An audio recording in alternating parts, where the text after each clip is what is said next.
It's the final chapter of the college football playoff. It comes down to this. Miami's unmatched grit and tenacity through the postseason has led them home. The national title now within reach. They are confident. They are battle-tested. Undefeated Indiana, led by Chris Signetti and Heisman winner Fernando Mendoza, have the chance to take home their first title and claim college football immortality. The most remarkable turnaround in the history of college football. The College Football Playoff National Championship presented by AT&T. Monday at 7:30 p.m. Eastern on ESPN and the ESPN app. I had that dream again. My small business needs to hire, but I don't use LinkedIn, and I hire wrong. So our orders get all backed up. We're drowning in paperwork, then actually drowning. Carol is fighting off sharks with a stapler, and pirates are pillaging the office copier, and then I wake up. Don't let hiring nightmares ruin your dreams. LinkedIn Jobs' new AI assistant goes beyond the resume, using unique insights to deliver a smarter shortlist. Post your job for free at linkedin.com/quality. Start hiring today with LinkedIn. New Year, same extra value meals at McDonald's. So now get 2 snack wraps, plus fries, and a medium soft drink for just $8. For limited time only. Prices and participation may vary. Prices may be higher in Hawaii, Alaska, and California, and for delivery. Thanks for listening to No Question About That. You can support this show by visiting patreon.com/NQATpod or in your Apple podcast feed. We do a backer show each week going deep dive into a topic related to United. Or if you don't want to part with your cash, an even better way is to leave us a 5-star rating and review on Apple Podcasts or Spotify. And now on with the show.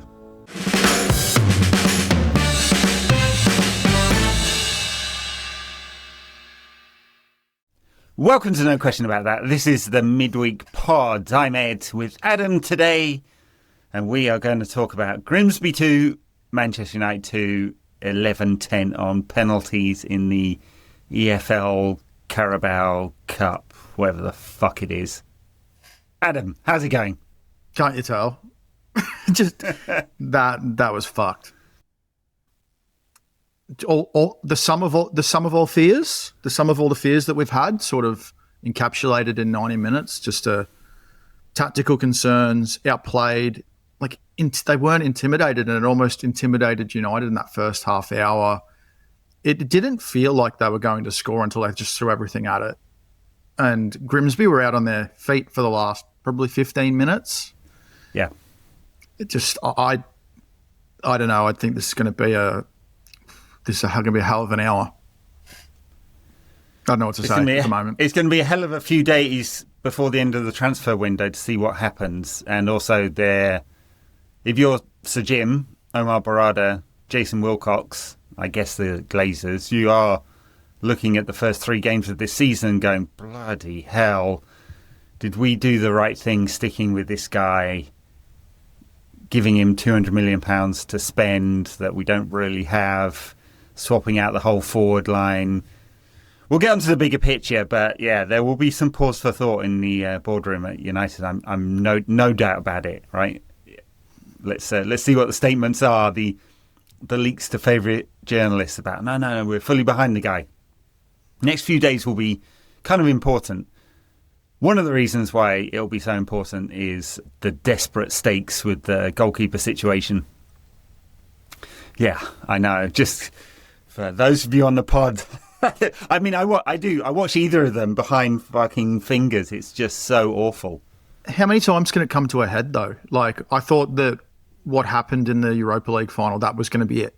And we go into this season in the same scenario. And I understand rebuilding the attack, but I still don't understand how you can not have a goalkeeper in by now, 3 games into the season. The Lamens deal should be easy enough to get done. It's clearly been in the gun for a while, right? They've just moved forward with getting the structure and the fee done. It seems like that's heading towards the finish line, but how late is too late? When he might be coming into a new manager at this point. Yeah, all right. It's a real conversation. It certainly is. Yeah, I mean that first sort of half hour of the game was interesting because Grimsby were right on the front foot. Yeah, from minute 1, weren't they? And of course, they've got the massive game for them, biggest game in decades. probably, I can't remember what other cup games they've had. Rushing the pitch will be iconic. Those photos and the videos will be iconic now. Oh God, yeah. I mean, it's massive moment for a historic club who have got a very good record against United. 16 all in the head-to-head now. They evened it up. Yeah, that's the record we really wanted. They haven't played for United for 75 years. Massive moment for them. The crowd were fully up for it. I mean, it's a small, compact ground. They don't even play in Grimsby. They're playing Cleethorpes. It's just a little bit outside. And the players seemed completely up for it. They were, McEachran in midfield. He used to be at Chelsea. He was very well liked at youth level. Didn't quite make it. At the top level, pulling the strings in midfield, finding space. What was it, 1 or 2 minutes in when the ball was played behind Dorgu, just completely opened United up. It was, almost right from the beginning, you're going, they're really up for it. This could be a tough night. Yeah, and we didn't see any of the pressing that we saw against Arsenal and in the early stages against Fulham. Like, that was one of the concerns that I had in the first half hour. There was no intensity. There was no authority to how they played. And then when they would attack, Grimsby were transitioning through them in 2 passes, and they were through any semblance of a press. And that was also super concerning. Like, it just shouldn't be. I'm just baffled. I'm baffled by that. The 5-2-3 system, I think we should stop calling it 3-4-3 as well, because it's just basically not how they play. The 5-2-3, I mean, the weakness always is most other teams have an extra man in there. And if they jump, especially Ugarte, when he plays, he really does like to jump into the press. Amorim should have sorted this out by now. I mean, the structural flaws are unforgivable 8 months in. Like, you can talk about player quality, but when they're making the same mistakes over and over again, it's a real problem. But we got outnumbered by a League Two side in midfield, right? And it was very, very hard for them to get hold of the ball, although I thought Kobbie, Mainoo did all right tonight. I mean, he's had barely any football. If you think about, he didn't play more than 66 minutes, I think, in any of the pre-season games. A couple of them were only 15 minutes. He must be so undercooked. And all the drama, which we'll get onto later, about his potential transfer or not. But it was just like set up for United to struggle in midfield. There was data I saw before the game, I think it was Daniel Story put it out, or one of the data nerds, I can't remember now, about just where United are building up in the first 2 games. It's all wide, and it's starting to become extremely predictable. Like, and that United really have a problem when the opposition wingers pin our wing-backs back, and it becomes a flat-back 5 then. And it's happening over and over and over and over again. And that's almost the thing that makes me worried more than anything else, apart from the crappy results, 35% win rate under Amorim, is that these structural flaws that fucking idiots like me, who really know nothing, but can synthesize some information from, around the world, understand the problem. The analysis is out there, and Amorim hasn't solved this problem. That's why everyone's freaking out. Anyway, I said we wouldn't talk about the big picture, and I've rambled on about the big picture for 5 minutes. It all feeds into it. Like, we're seeing the same problems. They weren't able to build the ball up for a good half hour, and it's the same. It's the same thing. So they're creating chances. You can look at the shots and add them up all you want, but they aren't creating high quality chances. They created them tonight out of desperation. So it's game state that's forcing that chance creation, because you're having to throw every attacker you've got on the bench onto the pitch. Well, at least he did that tonight. At least it wasn't subbing on 2 centre-backs. With the chance creation, there was the Ahmad chance just before half-time and the Mbuma header, right? And they basically, before the 75th minute, they were basically the only good chances. I mean, there were a lot of shots, but they're all low XG. 3 big chances created this season. When those 3, then those 2 happened.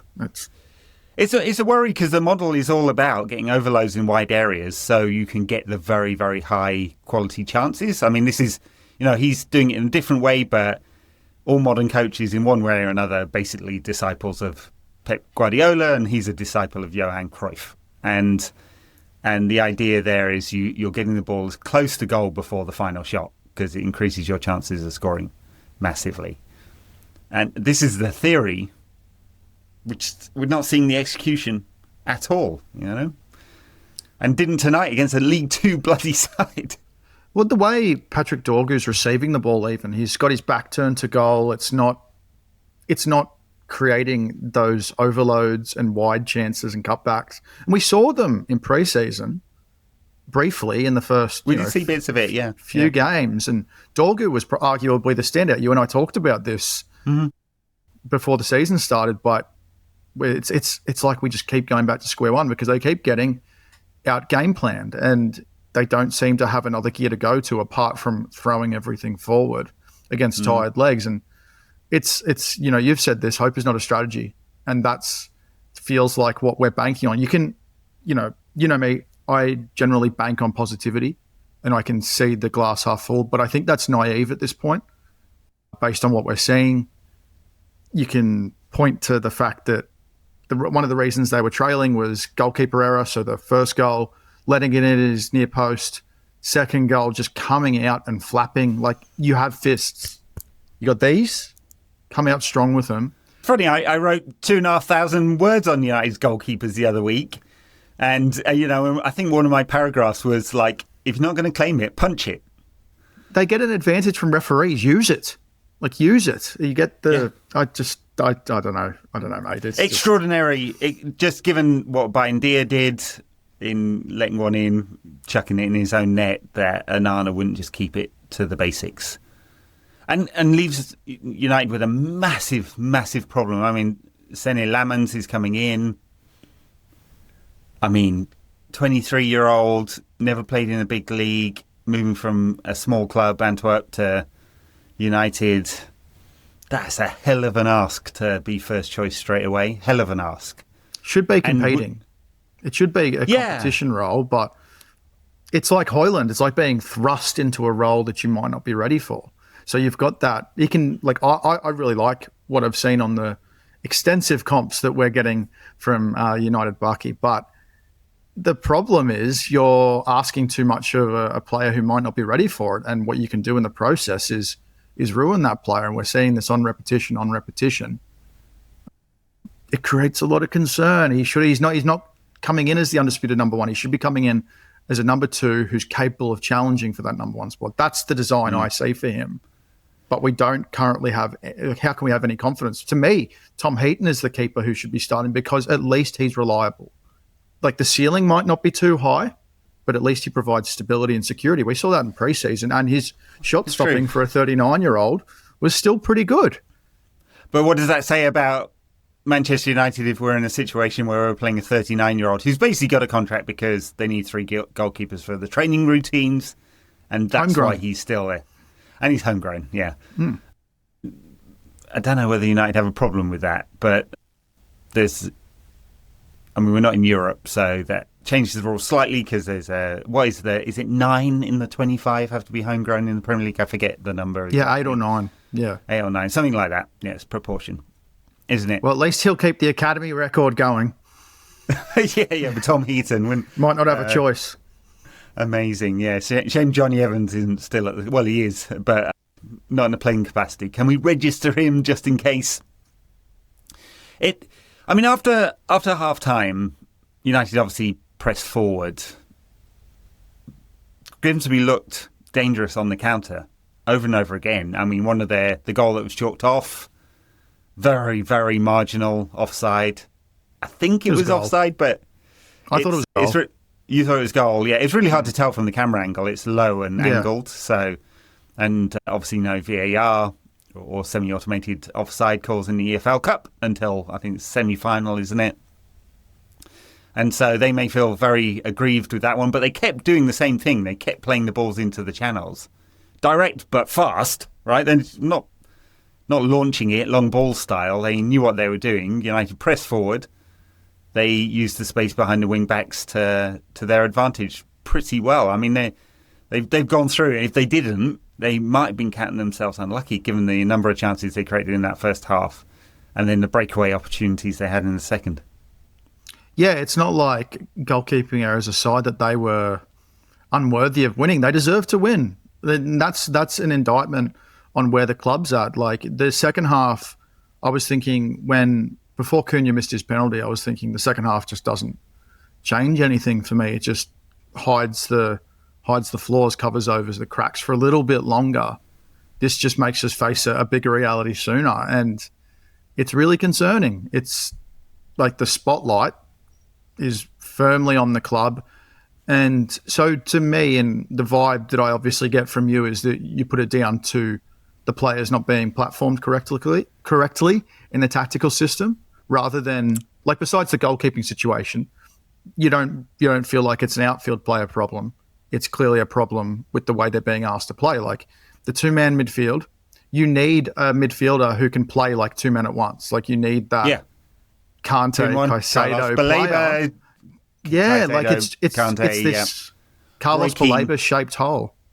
Yeah, and it's asking you need two super midfielders. Like I thought Mainoo and Fernandes did fine, but they were also completely bypassed because everyone was pushed up so far forward. It was a pass wide and Grimsby were out every single time. Yeah. So it was very predictable.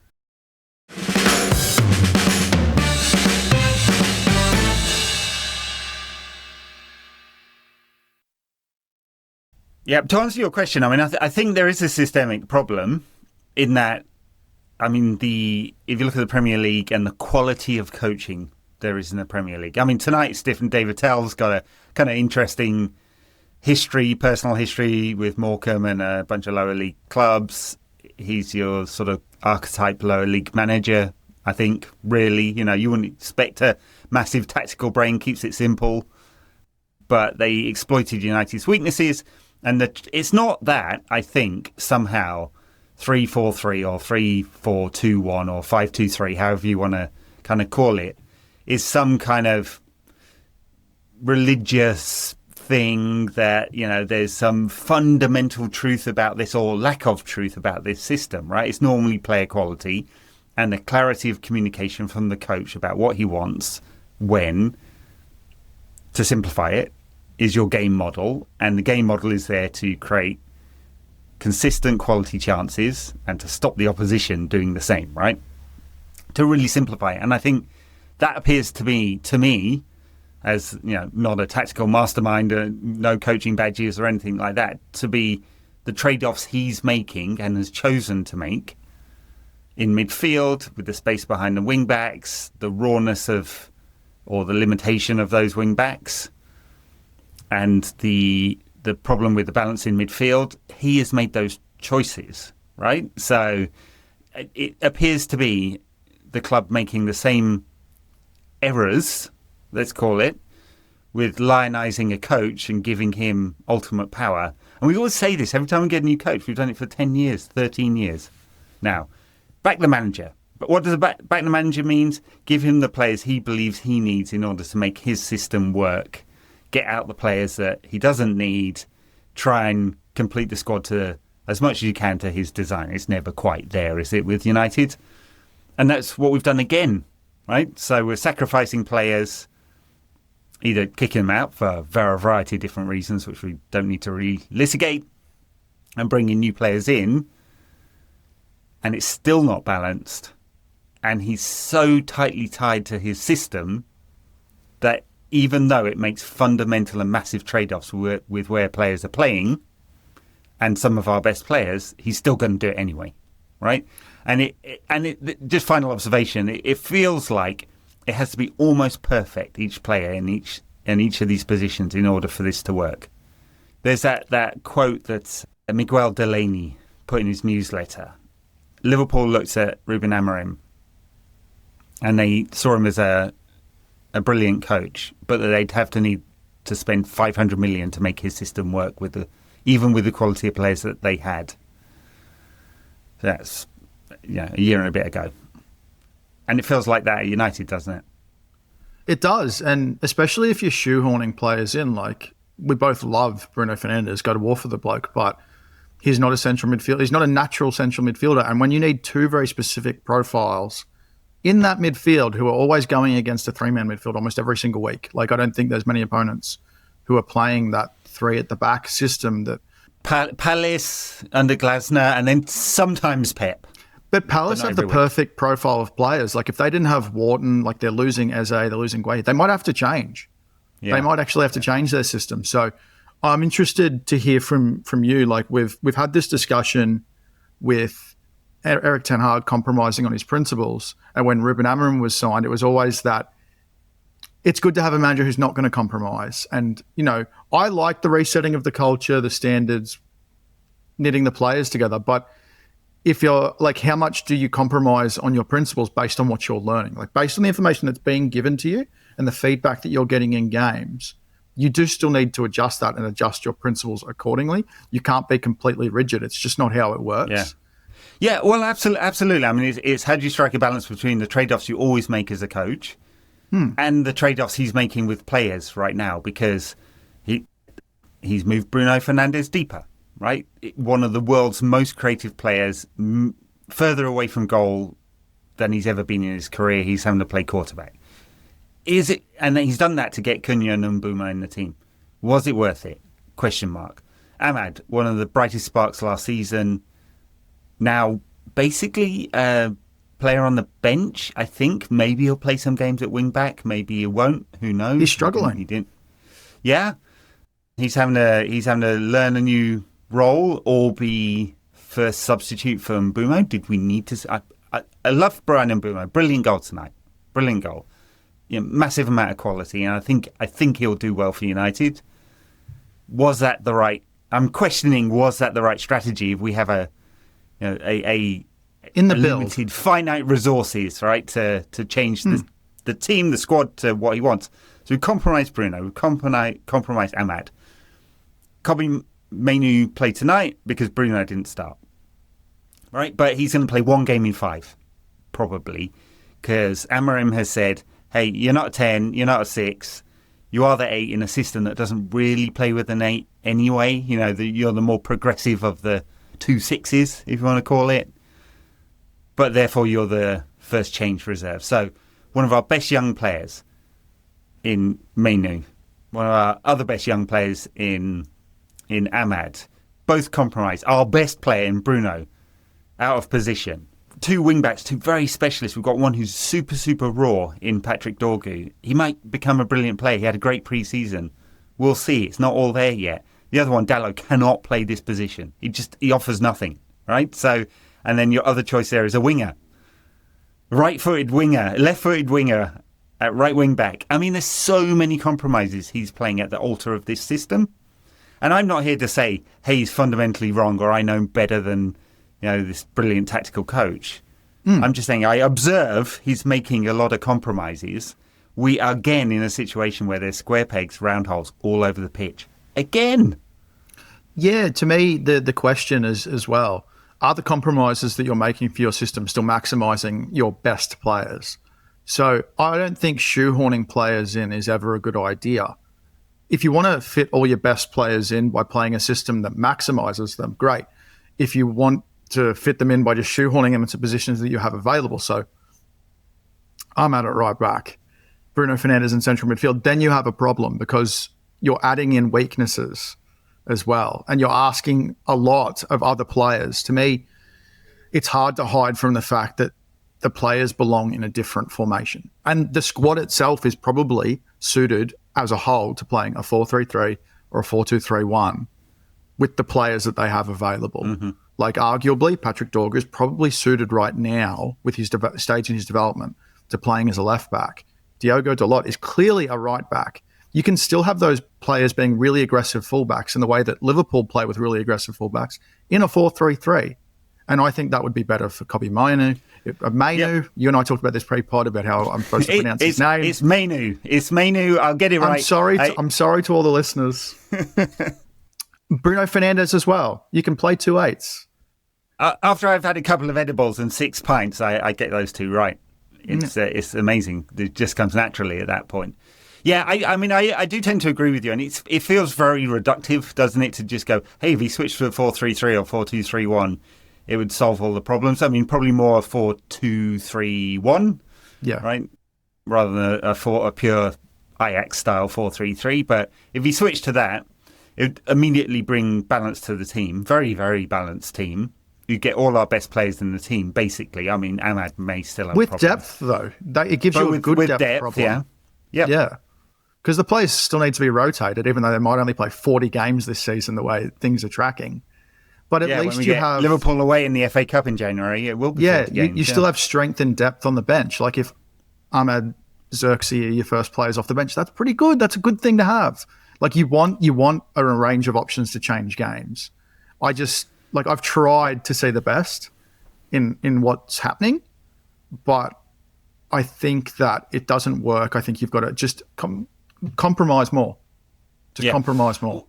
I mean, that is the question. I mean, as you said, we criticised Erik ten Hag for compromising on his principles. He changed the system and then got so muddled that it turned out to be nothing at all, right? Well, and the donut midfield. The donut midfield. But at times we have a donut midfield under Amorim as well. And, it's basically because they're outnumbered and they press so high up to try and get that ball back quickly, which you understand those turnovers turn into chances and good quality chances at that as well. The risk is the transitional system. You're supposed to be protected with a back three, back five. As a result, one of them will tuck in. One of the wing-backs should tuck in. I understand the principles. It should look more like a 4-4-2 in defensive transitions and stuff like that. But like he is not able or hasn't been able to communicate what he wants. And the trade-offs are too big. The weaknesses with the systems they're glaringly obvious and they're being picked apart by almost all our opposition. I thought Fulham made a bit too much of it the weekend. Both the manager and Iwobi, clearly they'd talked about it before the game. This was the briefing. This is how we're going to get at United. They did it once, and it turned out to be kind of critical, but they did it once. I didn't really understand it until I found out that Marco Silva has gripes with Ruben Amorim, and I was like, now I understand why he's being so petty. Yeah. But for me, like it can't just be that there's a few yards difference in where the players need to be. There's a little bit more going on there. As well, probably one thing I'd say is that the way that the Premier League has changed goes really far against how Ruben Amorim wants to play, because the transitions find out United time and again because it's so easily played through with a couple of passes, and the way that he wants to play with the space the wing-backs give and the two midfielders, that's so easily bypassed in transition if you have speed and athleticism, which is what we saw happen time and again last year. Yeah, and it comes back to our point. You need two players in one. You need someone who could do massive ground coverage as that second midfielder.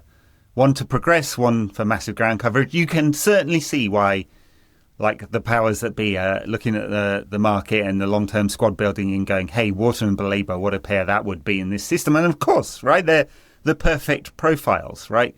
One to control, one to eat up the ground, make the jaws, block off the transitions, stuff like that. Like, Ugarte is not that at all, right? He's half of that. And that's why it's such a problem and why we haven't had much success with him and probably never will. Right? I think he's too easily exposed here. And I know he's played under Amorim and all of that as well.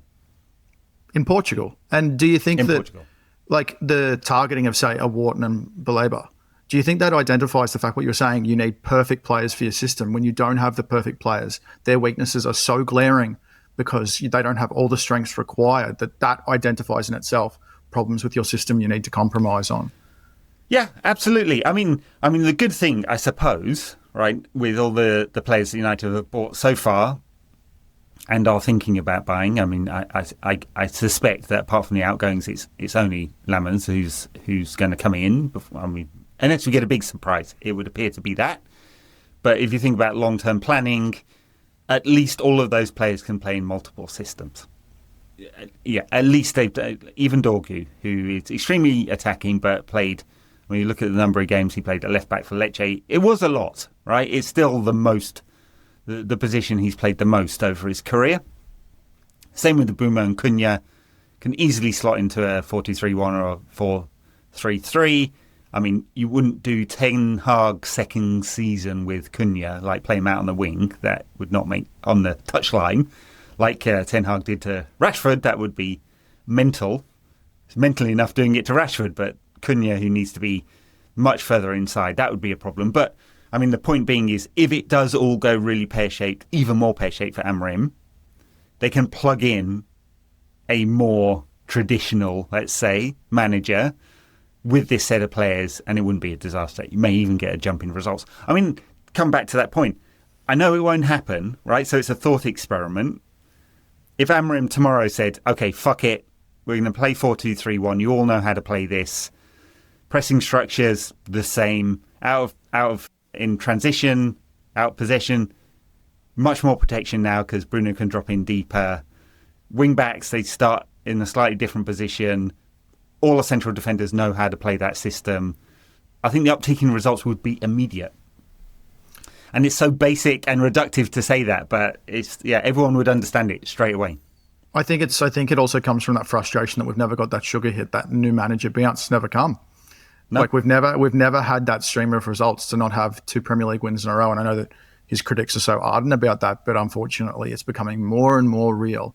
When you're not getting the results, you have nothing to fall back on. Like there's no, well, you've already seen this happen. We haven't had that.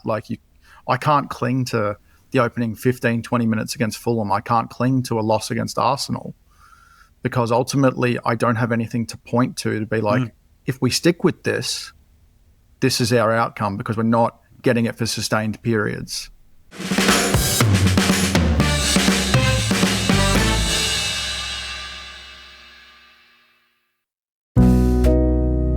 The world moves fast. Your workday, even faster. Pitching products, drafting reports, analyzing data. Microsoft 365 Copilot is your AI assistant for work. Built into Word, Excel, PowerPoint, and other Microsoft 365 apps you use. Helping you quickly write, analyze, create, and summarize. So you can cut through clutter and clear a path to your best work. Learn more at Microsoft.com/M365 Copilot. Kraft Mac and Cheese is better than 90s hip-hop. We'll remind you of your childhood without making you feel incredibly old. Kraft Mac and Cheese. Best thing ever. Can I be even more ridiculous and reductive? Well, this is thought experiments. Let's have it. Yeah, just for the sake of it, if you plug Dave Attell in, Grimsby manager, and said, hey, go on, lad. I mean, today he played a 4-1-2-1 up front, right? I'm probably getting the number. Yeah, he played McEachran. There was the thing, it was a 4-1-4-1. 4-1-4-1, yeah, that's right.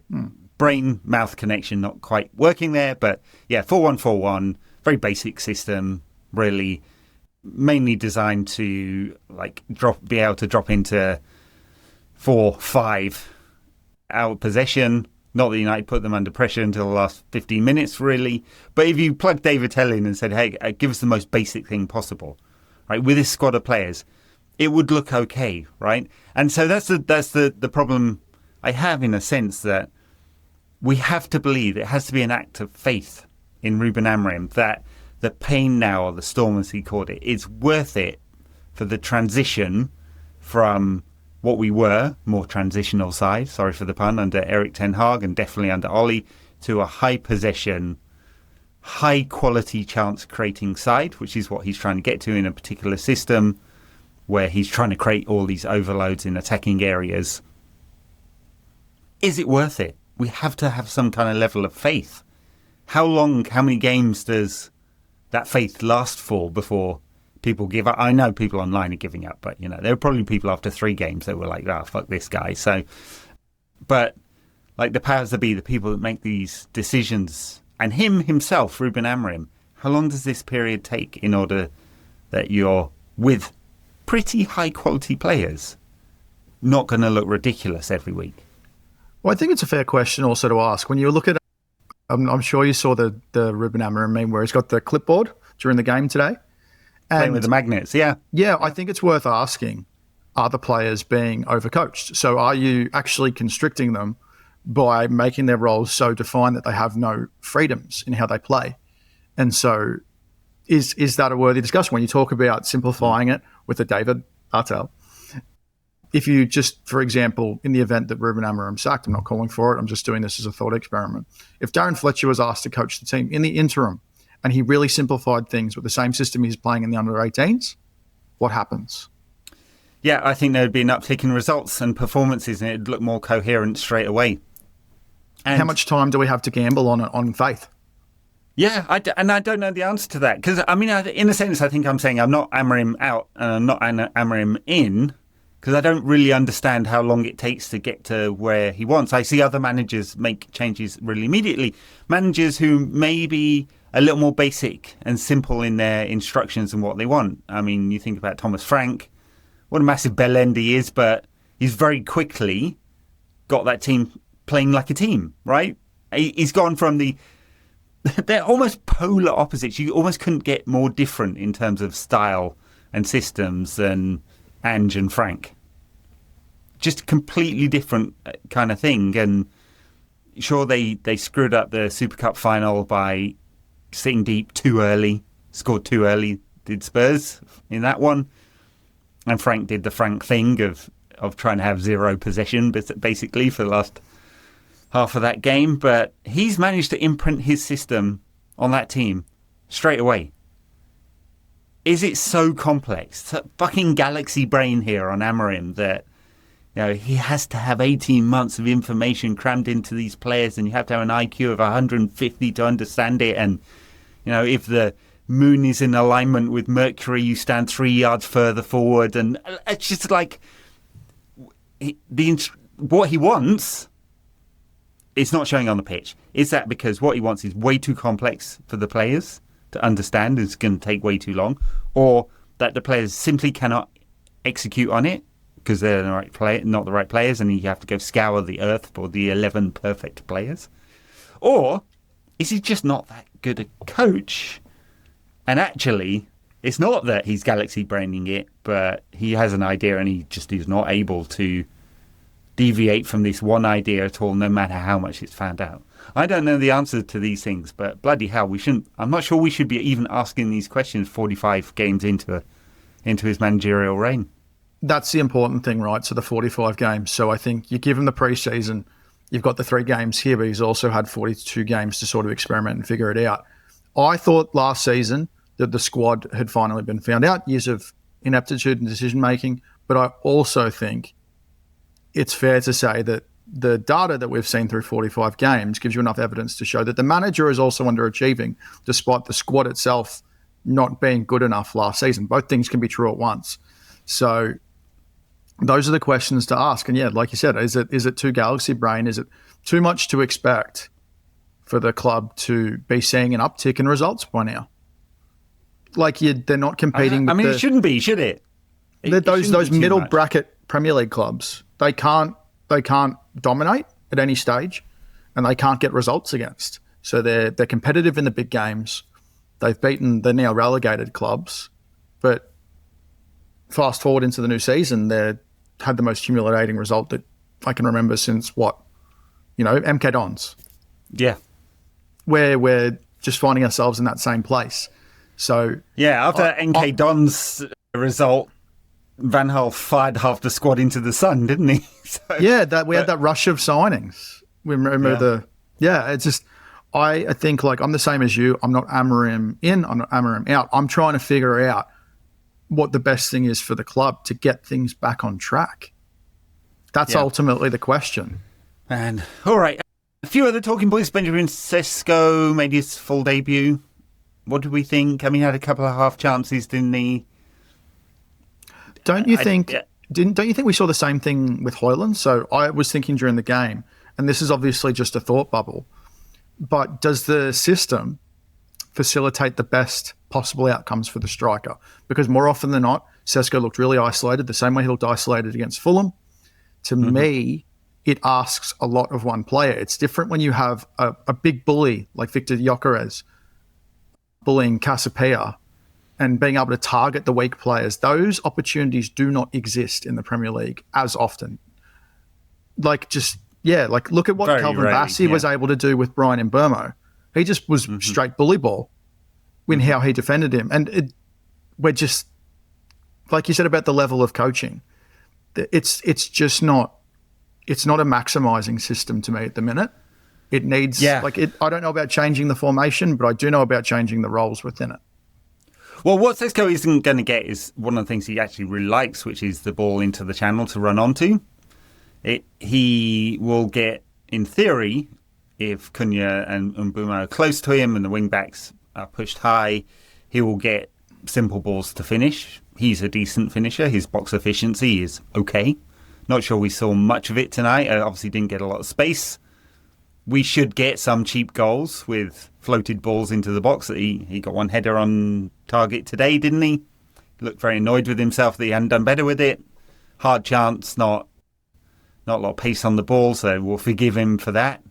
It will be interesting to see Amorim, how he integrates him into this team and what that looks like, and whether we're able to get whether it's the right blend. I do like an awful lot of what I've seen from Sesko, and both he's tidier with the ball at his feet than you'd expect for a big bastard. He's great in the air. He is quick. He knows where to be, quickly. Which is a difference. He's finding himself in the right spots in the box, which is a start compared to where we've come from. Yeah. Word for Kobbie. I mean, we talked about him a little bit. I was really worried when he stepped up to take the penalty. Unfortunately, I had in my head the fucking Goldbridge narrative. If Mainoo had missed that, he put it away. Just whatever happens with him, did not want that to be what the narrative was coming out tonight. He did all right, looked a bit rusty. I thought there were a few wayward passes, not quite in the flow of the game sometimes. I was going to look at how many touches he got all game. I mean, the thing we have want from him, and I've said we've personally talked about it, and with Dan and others on the pod, you want him more involved in the game and you want more progressive passes. I kind of think the physicality thing's a bit of a misnomer. I mean, yes, you want ground coverage in a two-man system, but yeah, the speed is. I think he's quite smart. For sure. I think he's quite smart with where he positions himself. I think he makes up for his lack of athleticism with his positioning. He's quite a smart player. I think the system doesn't necessarily lend itself to him expanding his passing, apart from spraying balls like we saw a couple of times out wide. Like saw him sprayed a couple of times out to Delow where nothing happens anyway. Yep. So I found it. Well, I thought he was good. I thought he was probably the standout player by the time they'd scored the first goal. And then Harry Maguire sort of held things firm. But I don't think we're going to be pointing at anyone's individual performance saying that was the standout. 81 touches for Kobbie tonight, which is pretty good for him, actually. And it's about the amount. Yeah. He needs to be involved a lot, and he needs to be brave with his passing. And I know you saw it in pre-season. I think I mentioned it on the last pod. They were shouting at him to play the switch, which is an important weapon because if you've got an overload, you want to move the ball quickly to the side where the overload is. Important part of the armoury. I think Bruno's obviously world class at that, and they want more of that from Kobbie Mainoo. So yeah, I'm glad the narrative coming out of that isn't, he fucked it. Yeah, I think he's fine. We've seen that he can do the passing. I think you saw enough from him tonight to see why he should be playing, because he offers a point of difference in that midfield. Just the way he can evade pressing, which is a massive problem for the midfield. It's a real problem with our build-up. We cannot get it from defence to midfield to attack. No, but that's also... Kobbie solves that problem. That's also the way that the team is asked to play. Because you see, like you said, the build-up is exclusively through the wing-backs, because that's... we're asking the central centre-back and the central midfielders to ping the ball wide. What else? Yeah, there is no plan B. Yeah. I don't think we've ever been like this apart from after the Europa League final. God, it feels like are we back at that? How does this feel compared to that? Well, it's not as cataclysmic. That felt completely cataclysmic, the Europa League final. I'm not only losing to Spurs, which is embarrassing, but just the realisation of what that really meant for the club. The big picture. Yeah, the big picture. Yeah. And they pushed the boat out a little bit financially this summer. They've borrowed some money on the tick, on the never never, basically, which will have a financial implication down. Yeah, I mean they've made a gamble that we can get European football next season. Doesn't have to be Champions League, although that is obviously transformational. What have we seen in the first 3 games that tells us that we will be in the fight there? Not sure yet, really.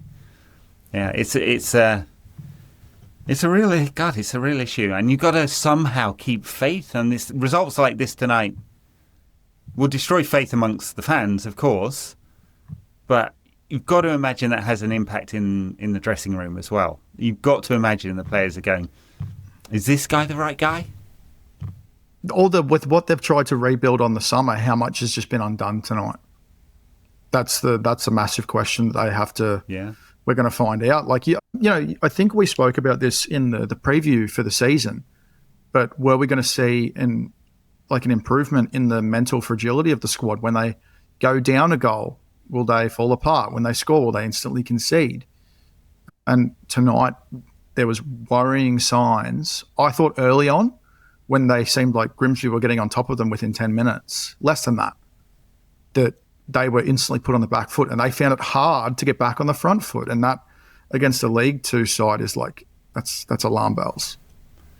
Yeah, I mean, it's as unforgivable as you can get, really. I mean, yeah, both in terms of the intensity and the performance. All right, I mean, so much of the debate in the lead up to this game was about Kobbie Mainoo potentially wanting out. The Athletic reported in quite a lot of depth. I think we can say this is real and not clickbait, as some people like to say. If Ornstein's putting his name to it, we know that he's very guarded of his reputation. So both Adam Crafton and Laurie Whitwell were bylines on their in-depth report about how Mainoo and his camp are thinking.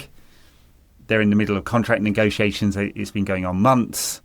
There's a question about where the club would like to position him in the hierarchy of salaries versus where he thinks he should be positioned as someone who was embedded into the team and an full England international a year ago, right? And so it seems like there's a gap in valuation there. Normally you come together and you work that one out. At the same time, Kobbie, who seems like he's, from when he talks, seems like he's got his head switched on, right? I don't think he's a prima donna, Alejandro Garnacho style, right? He will be thinking what we are thinking. Hang on a minute, this system doesn't maximize my talents, maybe even exposes some of my weaknesses, and the manager has just told me in public that I will hardly ever play because I'm competing with the club captain who always plays. And so those two things together, 2 and 2, in this case, does equal 4. He's rightly going, hey, what are my options? And the club are probably going, well, if the manager doesn't really love him, it's very useful from a PESR perspective to sell this guy. And then we've got into this kind of perfect storm of the absolutely, in my view, ridiculous situation that we could end up selling one of our brightest young talents. By the way, I don't think it will happen, but you never know. 4 days to go. You never know, right? Will another club push out the boat knowing a talent like this is available? And I think, like you said, I think it's ridiculous we're at this point that a player like Kobbie Mainoo could potentially leave the club for, I don't think it's going to be for the kind of fee that's being mooted. I just think that's too low. To me, that's an agent part of it. I think there's a bit of scare tactic in that. I think there's a bit of public PR at play. I think you have to find the balance between admitting that agents are briefing and the club are briefing. There's clearly well-sourced information in that article, like Laurie Whitwell, David Ornstein, the two reports in The Athletic this week via those two. They aren't going to put their name to something that doesn't have factual basis. Are they going to get information from agents? Of course they are. It's part of the game. But they're also going to get information from the club. It's clear that Kobbie's been talking to his teammates. Should he be earning 17 times less than Casemiro when he plays alongside him in midfield? Probably not. Are his demands excessive? Yes. But the club is clearly realigning its wage structure. He can fit into that. I'm sure they can find a middle ground, but it's been a really ugly 8 months of public negotiations. It's clear that CAA have been briefing the Daily Mail in particular. Chris Wheel has been very big on this, on the demands. But it's really ugly that it's playing out in public, and it's incredibly troubling that the club has been mulling over a sale in the entire summer. You know how they say if there's an air crash, there's no one failure in a plane that can bring an airplane down. There have to be multiple at the same time, right? I think there are multiple things going on to get to the point where it's possible that he could be sold, right?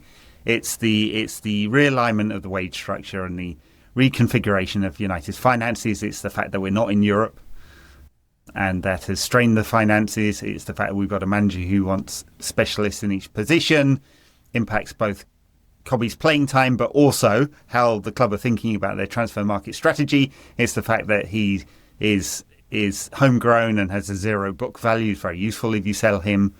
It's the fact that he's on very, very low wages compared to his status in the game generally. And what he would have got 2 years ago, he would have got that £200,000 contract. Now, whether that's the right number, I don't know. Just throw numbers out in the air right now. But I think the club are probably thinking, he's a very good player. We should put him in the middle of our pay structure because that's what you should get when you're 20. And he's like, well, I should be nearer the top. Maybe not Bruno Casemiro levels, but nearer the top of the second rung sort of thing. We've seen Cunha and Mbeumo come in. Looks like they're paid 150 plus bonuses, something like that. In that 150 to 200 bracket, Yeah. And then could they find a way that Mainoo gets closer? Maybe not that, because then he's not an established star in the same way that they are, age-wise. More than Ahmad, but less than the established stars, right? That's the sweet spot to me. If you didn't have the other things going on, the system, the manager, that this wouldn't be a problem. They'd have worked it out. It might drag on a little bit, but his negotiations, his agency will do the right thing by him by trying to get him the best possible deal, and so on and so on and so on. We've seen this with other players that are definitely leaving this summer, and their strategies. It happens all the time, right? Roy Keane almost left. Wayne Rooney publicly said he was going to leave. Twice. Right? There's Eric Cantona quit. It's all these things, right? It's negotiations. And I think in normal circumstances, they'd have found a compromise, a middle ground. There are just financial, structural, and playing pressures that have got us to this point. And then there's the identity thing, right? And I know for most fans, they're like, I just want to win. And of course I understand it. It's an entertainment piece, but we all want to win. We just want to win, but it's also, these are social institutions, right? I've just, like, anyone who's heard me talk on this pod for the last 15 years will not believe that I think that football clubs are just some other business where you buy and sell some assets, right? Maybe Chelsea, player trafficking FC, but I think they're important social institutions. And they mean something. And the identity of a player coming through being Mancunian. That's it. They matter.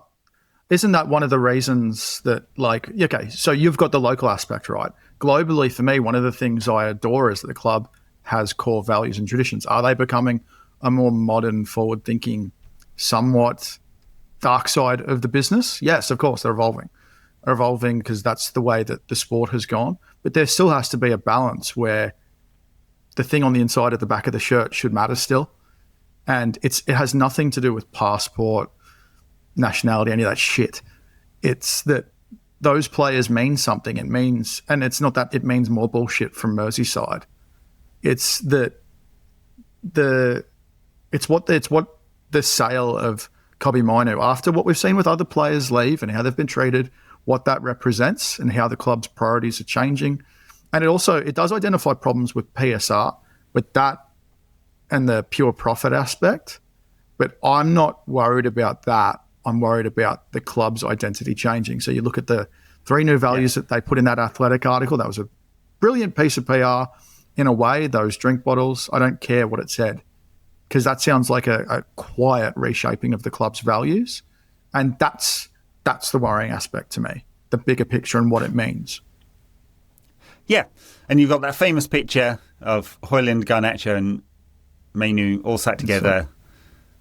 And it's bye-bye maybe to all of them. At least bye-bye to 2 and a question mark over the third. And it's a deeply worrying situation. I will fight anyone over this one. I'm quite happy to argue on Twitter all day long because it's not just about the player, because we don't know how good he'll get, right? We know there are weaknesses in his game. Physical, tactical, technical. Most players aren't fully rounded at 20. Right. We can argue all day long about where we think his ceiling is, but it's not just that it's important with him, I think, and it will say something about the club if we are unable to find a way of getting this guy into the team more often than not. Well, ultimately, right, it's not about we have that constant online discussion of player FC. It's not about player over club. It's actually letting the player go is not in the best interests of the club. That's where this is coming from for a lot of people. I know certainly for you and me, that's where it's coming from.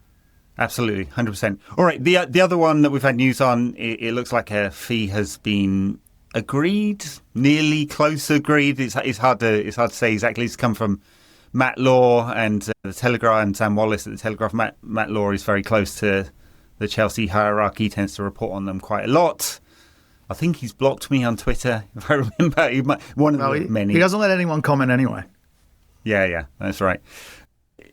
So the suggestion is it's 35 plus bonuses up to 40. I mean, I think this is utterly disgraceful if United do this. We'll see on the fine print. If it is this with a mega sell-on, okay, I might be able to accept that. If it's this with a mega sell-on and they've structured payments so most of this money is up front because it helps the cash flow situation, then that'll sweeten a bitter pill a little bit, but it's way under market value. If you think about the benchmarks, Noni Madueke at 50 and a bit, Garnacho is not a worse player than Noni Madueke, right? Jamie Gitten's much more raw than Alejandro Garnacho. We can argue about the ceilings of all these players, of course. Anthony Elanga, very, very specific. He could not play in a possession-based team. We've seen him. We know what he is, right, as a player. Lots of qualities. He's gone to the only other team in the division that plays deep and on the break, basically. But all of these players set benchmarks. Jacob Ramsey, I mean, I know he plays in central midfield sometimes and sometimes on the left, but youngish players moving in the 40 to 55 million pound range. And if Garnacho is below that, I think United are shooting themselves in the foot. But it's a disastrous deal. You and I have been very strong on probably around that 50 million range, considering the player circumstance. But also, I don't know what people haven't recognised. I don't know why the club hasn't recognised that they have the whip hand. He's contracted through 2028. He's on moderate wages. It's not a hit for those wages to stay on the books. If the window closes and Turkey and Saudi windows are still open, you have that option. You can drag it out till January when there's a more desperate need from those clubs who need to pull the trigger with a higher price. Considering what we saw last January as well, I don't think the value is killed by him hanging around because he still feels the need. The talent is still there. He's just not first choice at the club because of outside circumstance. I think it's really poor. I'll be really disappointed if that ends up being the fee.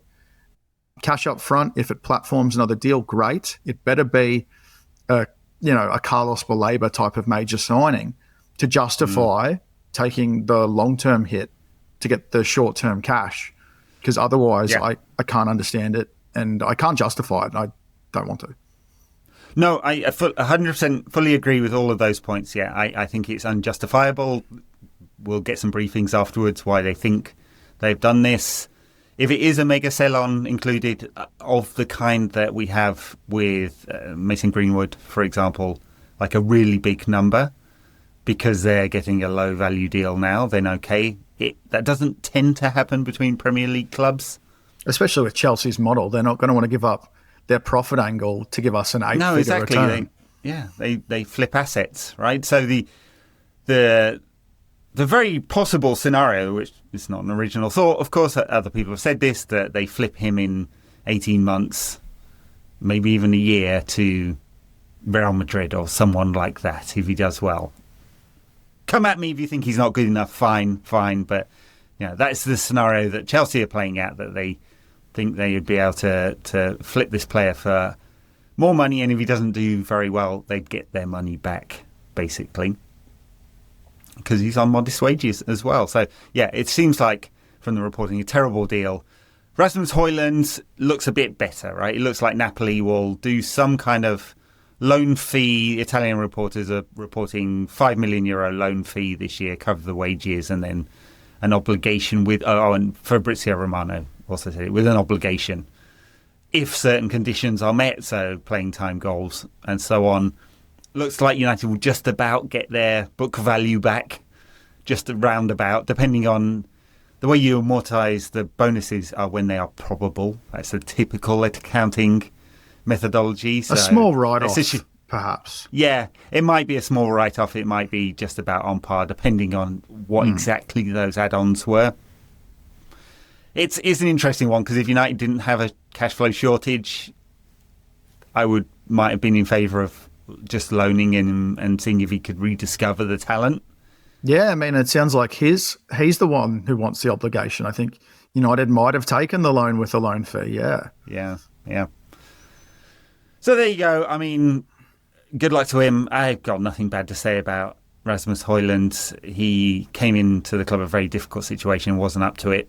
It was probably too unfair on him to expect him to carry the burden amongst a pretty chaotic couple of years here. So I hope he does really well. And we've seen Scott McTominay go to Napoli and have a fantastic time. Well, they've already got a King of Naples who'll have to settle for being the prince. Do you want to hear Ruben Amorim's post-game comments? That's why I was looking down earlier.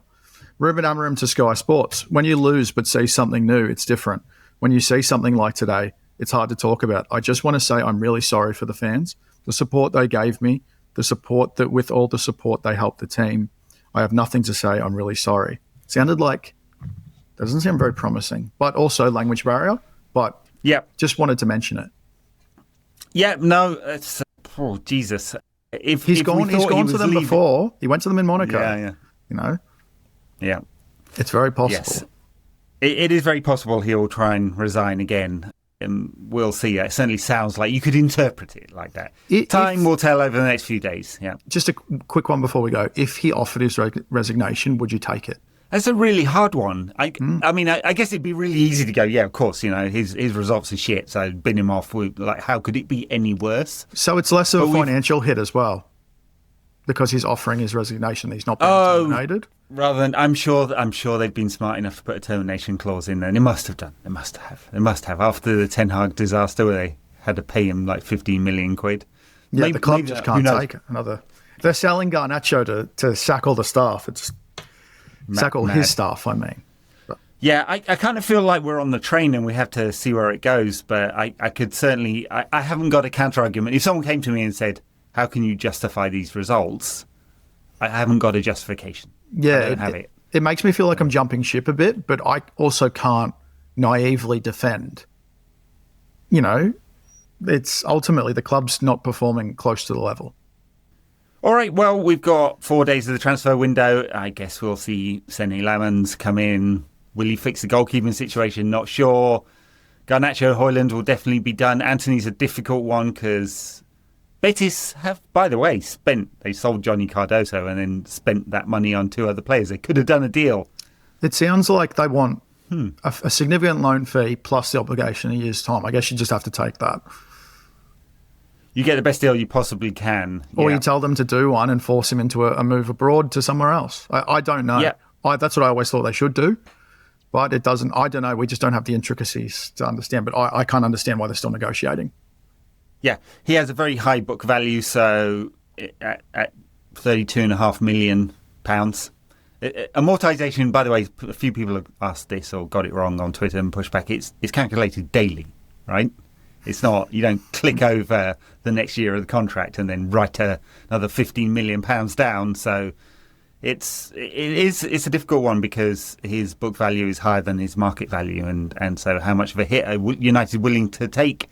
Because every time we do take a hit, it reduces our ability to fund the players we really want. And then the last one to look out for, of course, is Jadon Sancho, who appears to have decided he's not actually a footballer anymore. Just go. I don't care how, just go. He's the one, he's the only one who I want. Like, if he was the only one who went permanently, I would take it. And the other ones were all loans, just loan fees. I would take it so he was gone because I just want it to be over. I know. The worst transfer we've ever had. I know you've done the poll. We did our top 5 worst signings ages ago. Yeah, but we did. God, just go to hell. It's just so bad. Enough. So bad. It's like now what will rile Manchester United up? How can I fuck them just a little bit more? You see a Football Italia, Alfredo Padula, report that United have threatened to extend his contract by a year. But that just doesn't work for me because it'd be like, sick, more money. Like, that's another 15 million in my pocket. I know, they'd have to really believe he actually does want to be a footballer and to do that, because there is there's a minor financial benefit in that you'd then amortise the £14.5 million he has left in book value over 2 years, not one, but you'd of course have to pay him his wages for that extra year. I'm upset at Duncan Castles. He got my hopes up with the Juventus deal and not turning out. I thought it's over so many times. I've had so many false dawns. All right, we'll leave it there. Wow. Deary me, Adam. This not a is, therapeutic hour. Good. I'm sorry. Thanks, everyone. Check us out on Patreon, patreon.com/NQATpod or Apple Podcast subscriptions. Check out my Substack. Sorry, I'm asking for money because, hey, I'm an impoverished content creator these days. NQATpod.substack.com. One free, one paid every week. And if you're on a free trial, you can check out the 7-day free trial. See if you like my writing. If not, get the freebie. Adam, thank you very much. Thank you, sir.